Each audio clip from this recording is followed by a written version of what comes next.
Hi hello welcome to our channel. నేను మీ astro numerologist Nivas Valmiki.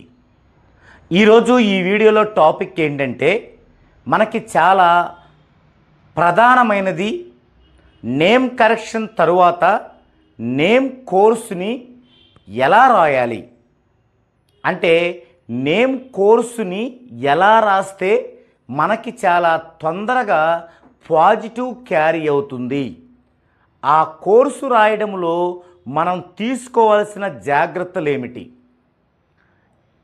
మనం చూసినట్లయితే న్యూమరాలజీలో నేమ్ కరెక్షన్ కోసం ఎంత ఆసక్తి చూపిస్తారో నేమ్ కరెక్షన్ తరువాత అంత అశ్రద్ధ చేస్తూ ఉంటారు. దానివల్ల ఏమవుతుందంటే ఎలాంటి యూజు ఉండదు. దాదాపు ఆల్మోస్ట్ నాకున్న కస్టమర్స్ అందరూ వాళ్ళు అడిగి తెలుసుకొని రాస్తుంటారు. అయినప్పటికీ ఇంకా చాలామందికి ఇది ఎప్పుడు ఒక డౌట్బులే, ఒక సందేహమే. ఇక వీళ్ళు కాకుండా బయట ఎవరి దగ్గరన్నా కరెక్షన్ చేసుకునే వాళ్ళు కూడా ఈ మధ్య మెసేజ్ చేస్తున్నారు, నేను ఈ విధంగా కోర్సు రాస్తున్నానండి, లేదా మాకు చెప్పిన వ్యక్తులు ఈ విధంగా రాయమన్నారండి.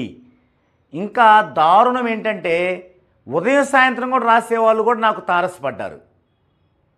మామూలుగా మనము సూర్యుడు రైజ్ అవుతున్న టైములోనే పాజిటివ్ని క్యారీ చేయగలం.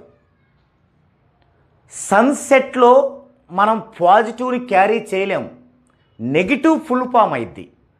మరి ఆ టైంలో కూడా రాయమని చెప్తున్నారంట కొంతమంది. అది వాళ్ళ విజ్ఞతకే వదిలేద్దాం.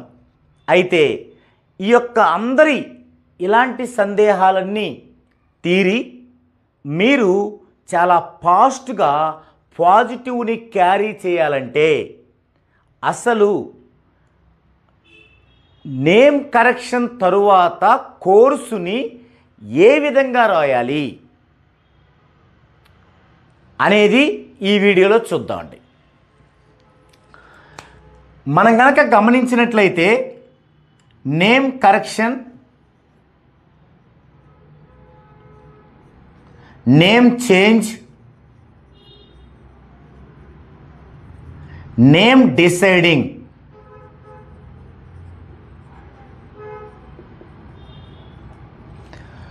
నేమ్ కరెక్షన్ నేమ్ చేంజ్ అనేదేమో అడల్ట్స్కి, అంటే ఆల్రెడీ నేమ్ ఉన్న వాళ్ళకి ఆ రెండిట్లో ఒకటి సెట్ అవుతుంది. బర్త్ బేబీస్కి ఇది సెట్ అవుతుంది. అయితే ఈ బర్త్ బేబీస్ అంటే 14 ఇయర్స్ లోపు ఉన్న వాళ్ళకి మనము కోర్సు రాయాల్సిన అవసరం ఉండదు. ఎందుకు? వీళ్ళు స్కూలు టైం లోపు మనలాగా ఎక్కడెక్కడికో పనుల నిమిత్తము వెళ్ళి రకరకాల నెగిటివ్ని ఇంట్లోకి తీసుకొచ్చేటువంటి సిచ్యుయేషను వారికి ఉండదు. అసలు నెగిటివ్ ఎప్పుడు మనకు స్టార్ట్ అవుతుందంటే రకరకాల ప్లేసుల్లో రకరకాల మెంబర్స్ని కలిసి మనము ఇంటికి వస్తున్నప్పుడు ఆ యొక్క నెగిటివ్ అనేది ఇంప్రూవ్ అవుతూ ఉంటుంది. అది 14 ఇయర్స్ లోపు వాళ్ళకి ఆల్మోస్ట్ ఉండదు. అయితే మరి బర్త్ బేబీస్కి కానీ 14 ఇయర్స్ లోపు వాళ్ళకి కానీ కోర్సు రాయాల్సిన అవసరం లేదా అంటే ఉంది. కొన్ని సందర్భాల్లో ఉంది. ఏ సందర్భం? సంతానంలో ఒక పర్సన్, ఒక బాబు కానీ బేబీ కానీ చదువు బాగా రావట్లేదు, అంటే ఎంత చదివినా వాళ్ళు స్కూల్కి వెళ్ళి చదివింది తింటే మర్చిపోతున్నారు, చదువు బాగా రావడం లేదు, ఇది ఒక లోపం. లేదు, పిల్లలు చాలా మొండిగా తయారవుతున్నారు, చిన్న పెద్ద లేకుండా ఎంత మాట పడితే అంత మాట అంటూ అసలు చెప్పిన మాట వినకుండా మొండిగా తయారవుతున్నారు, ఇది ఒక లోపం పిల్లల్లో. అలాగే కొంతమంది పిల్లలు చిన్నప్పటి నుంచి రకరకాల డిసీజ్తో, రోగాలతో, అంటే ఎప్పుడు జలుబుతో ఉండటం కానీ, స్కిన్ ఎలర్జీ కానీ, శ్వాసకోశం సంబంధించి కానీ ఇలా రకరకాల ఇబ్బందులు ఎదురవుతూ ఉంటాయి. ఎప్పుడు మెడికల్తోనే ఉంటారు, ఎప్పుడు మెడిసిన్తోనే జీవిస్తుంటారు.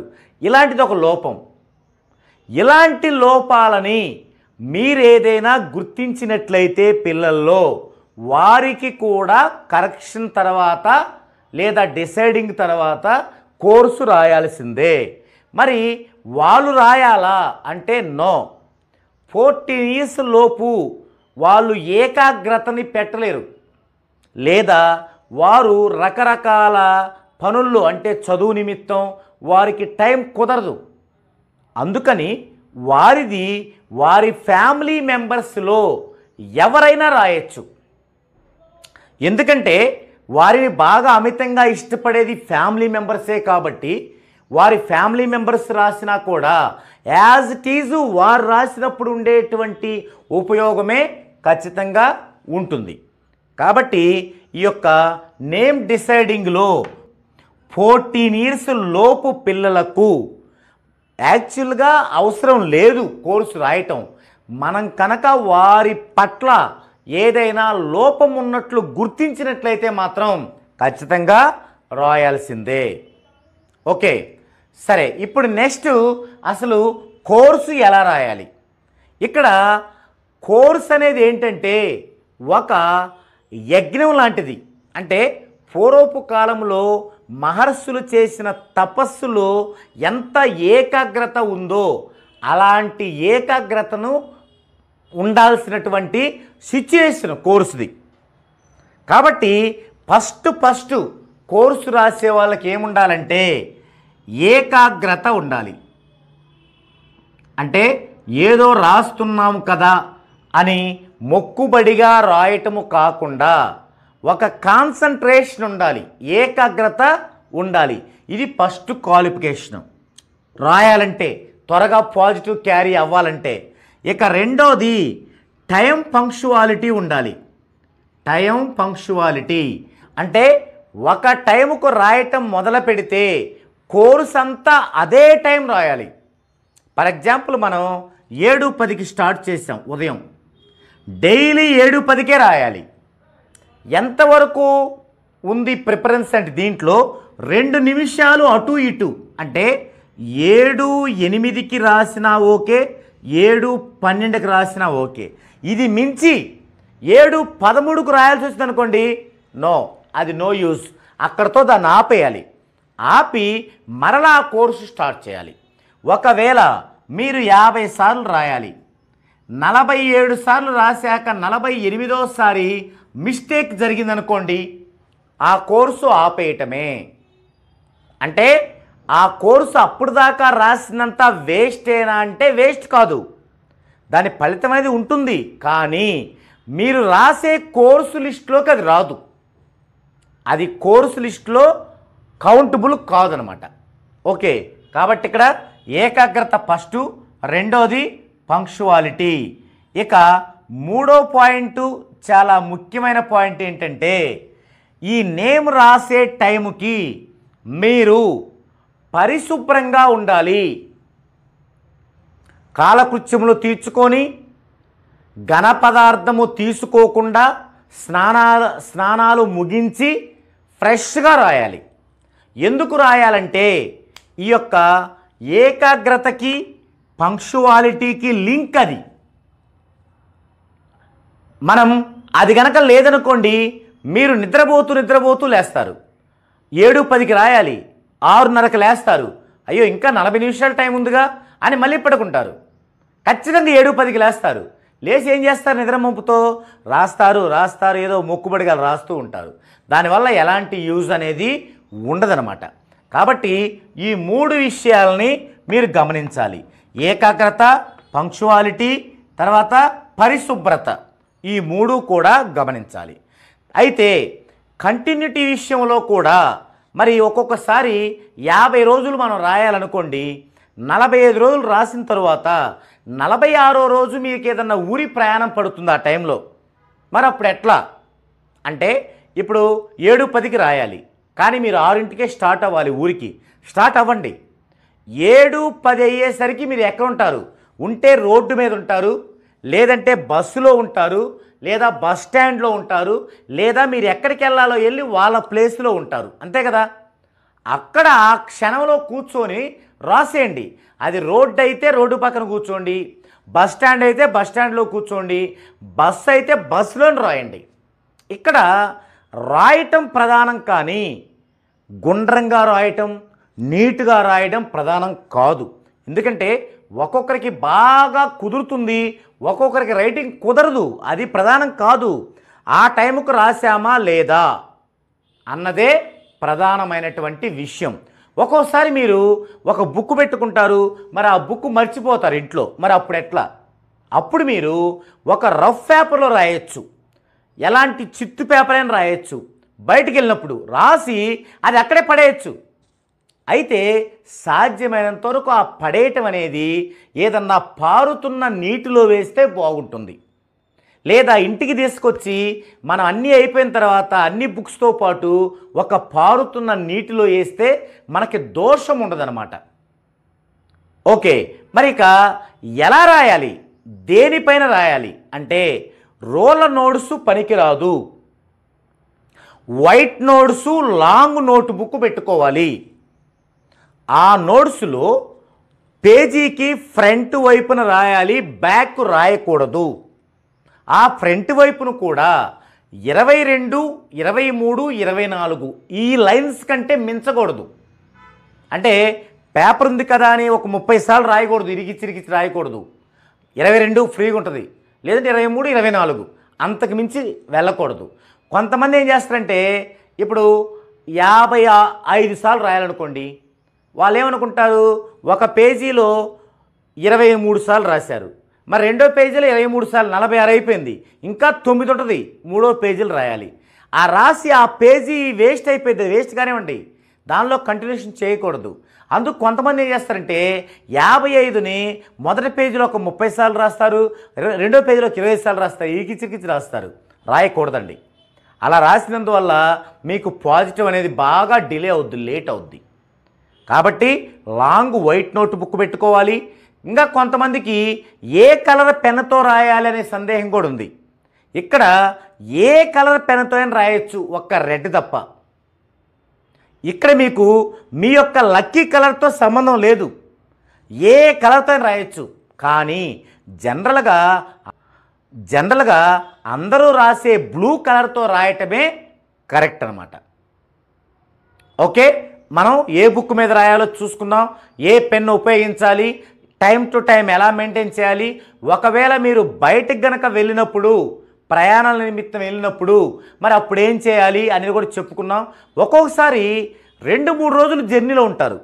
అది చుట్టాల ఇల్లు కావచ్చు, లేదా ఏదైనా హోటల్ కావచ్చు. హోటల్ అయితే పర్వాలేదు, మనం ఒక్కలే ఉంటాం కాబట్టి ప్రశాంతంగా ఇంటి దగ్గర లాగానే పరిశుభ్రంగా స్నానం చేయొచ్చు, కరెక్ట్ టైంకి లేవచ్చు, రాయొచ్చు. కానీ చుట్టాల దగ్గరికి వెళ్ళినప్పుడు కొంచెం మనం గిల్టీగా ఫీల్ అవ్వాల్సి వస్తుంది, మన ఇంటి దగ్గరలాగే ప్రిపేర్ అవ్వడానికి. అప్పుడేం చేయాలి అంటే మీకు గుర్తుందో లేదో, టెంపుల్స్లో ఒక ఆచారం ఉంది, మనకి ఒక సాంప్రదాయం ఉంది. ఏంటి? స్నానం చేసి వెళ్ళాలి. అనుకోకుండా స్నానం చేయకుండా కనుక మీరు వెళ్ళారనుకోండి, అప్పుడు ఏం చేస్తారో తెలుసా అండి? కాళ్ళు చేతులు కడుక్కొని ఆ నీళ్ళని నెత్తిపైన చల్లుకుంటారు. ఎందుకు? చేతులు కడుక్కున్నారు, కింద కాళ్ళు కడుక్కున్నారు, అంతా అయిపోయింది. ఇక హెడ్ ఉంది కదా, హెడ్ మీద కొంచెం నీళ్లు చల్లుకుంటే అది ఫుల్ఫిల్ అవుతుంది అనమాట. ఇది ఒక ఆచారం ఉన్నది. ఎప్పుడు? మీకు సాధ్యపడనప్పుడు. మీకు సాధ్యపడలేదని ఎవరికి తెలిసిద్ది? విశ్వానికి తెలిసిద్ది. అంతేగాని మీరు డూప్ చేయకూడదు. మీకు సాధ్యపడే పరిస్థితుల్లో కూడా ఇంట్లో కూడా కాళ్ళు చేతులు కడుక్కొని చల్లుకొని రాయకూడదు. అది వేరే చోటకెళ్ళి అక్కడ మీకు ఇబ్బందికర పరిస్థితిగా ఉన్నప్పుడు మాత్రమే అలా చేయాల్సి ఉంటుంది. ముఖ్యంగా లేడీస్కి మన ఇంట్లో లాగానే పోయి వేరే చుట్టాలలో అలా చేయలేం కదా తొందరగా. కాబట్టి అయితే ఇది మెయింటైన్ చేయాలి. ఎక్కడైనా కాన్సన్ట్రేషన్, ఏకాగ్రత, పంక్చువాలిటీ, టైం అనేది మాత్రం ఖచ్చితంగా మెయింటైన్ చేయాలి.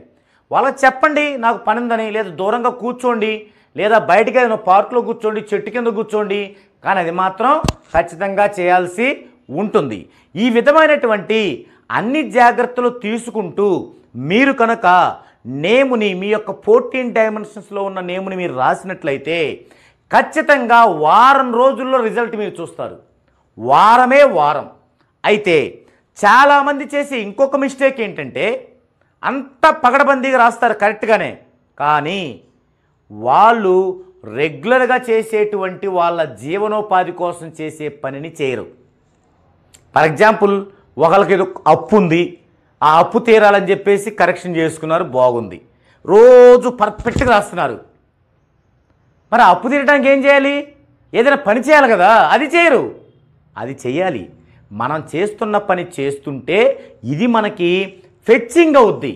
అంతేగాని మీరేం చేయకుండా ఇంట్లో కూర్చొని కోర్సు పగడబద్దిగా రాసుకుంటే డబ్బులు ఎటు నుంచి వస్తాయి మనకి? కాబట్టి మీరు ఈ కోర్సును రాయటం మొదలుపెట్టిన దగ్గర నుంచి, అందుకే చెప్తాను నా కస్టమర్స్కి, మీరు రాసే కోర్సుని డైలీ నాకు పంపించండి. దీనివల్ల 2 లాభాలు ఉన్నాయి. ఒకటి, మీరు మిస్టేక్ చేస్తే నేను హెచ్చరిస్తాను. రెండవది, మీరు ఏ పని చేస్తున్నారో నాతో మీరు షేర్ చేసుకోవచ్చు ఒక ఫ్యామిలీ మెంబర్ లాగా. అప్పుడు నేను మీరు చేస్తున్న పనుల్లో అది చేయొద్దండి, అలా చేయొద్దండి, ఇది ఇలా చేయండి అని నేను మీకు చెప్పడానికి బాగుంటుంది. అప్పుడు ఎలాంటి మిస్టేక్ జరగకుండా ఆ చేస్తున్న పనుల్లో మంచి పురోగతి అనేది కనిపిస్తూ ఉంటుంది. కాబట్టి ఇప్పటి వరకు ఎవరికైనా సందేహం ఉంటే, నా కస్టమర్స్ అయినా సరే, బయట ఉన్న మన సబ్స్క్రైబ్ మిత్రులైనా సరే, మీరందరూ కూడా ఈ వీడియోని 1కి 10 సార్లు చూడండి. చూసి జాగ్రత్తగా మీరు రాసుకొని ఈ యొక్క న్యూమరాలజీ యొక్క ప్రతిఫలాన్ని పొందండి. ఇంకా ఎవరికైనా గనక డౌట్స్ ఉంటే వారు కామెంట్ రూపంలో తెలియచేయండి, దాన్ని వివరించడానికి ప్రయత్నిస్తాను. అయితే మేము 14 డైమెన్షన్స్లో చేసుకోలేదు, చేసుకుంటే ఇది గనక ఫాలో అయితే బాగుండేదే కదా అని మీకు కనిపిస్తే డోంట్ వరీ. మీరు 14 డైమెన్షన్స్లో చేయించుకోకపోతే అది మీకు ఉపయోగమే లేదు. మీలో చాలామంది అంటారు, ఒకసారి చేయించుకున్నాం కదండి మళ్ళీ చేయించుకోవచ్చా అని. అది యూజ్ లేదు కదా. అది 14 డైమెన్షన్స్లో చేయించుకోలేనప్పుడు ఒక న్యూట్రల్. అది మీరు 10 సార్లు చేయించుకున్నా ఇబ్బంది లేదు. 11వ చేయించుకుంటారే 14 డైమెన్షన్స్లో, అదే మొదటిసారి కింద లెక్క అవుద్ది. కాబట్టి అలాంటి వాళ్ళు ఎవరైనా ఉంటే క్రింద స్క్రోల్ అవుతున్న నెంబర్కి కాంటాక్ట్ అవ్వండి. మీరు దాని యొక్క కరెక్షన్కి సంబంధించిన విషయాలు తెలుసుకొని మీ సందేహాలు తీర్చుకొని అప్పుడు చక్కగా 14 డైమెన్షన్స్లో నేమ్ కరెక్షన్ చేసుకొని మీ యొక్క లైఫ్ని బంగారుమయం చేసుకోండి. ఇది ఈ వీడియోలో కంటెంట్. మరో వీడియోలో మరో డిఫరెంట్ కంటెంట్తో మరలా కలుద్దామండి.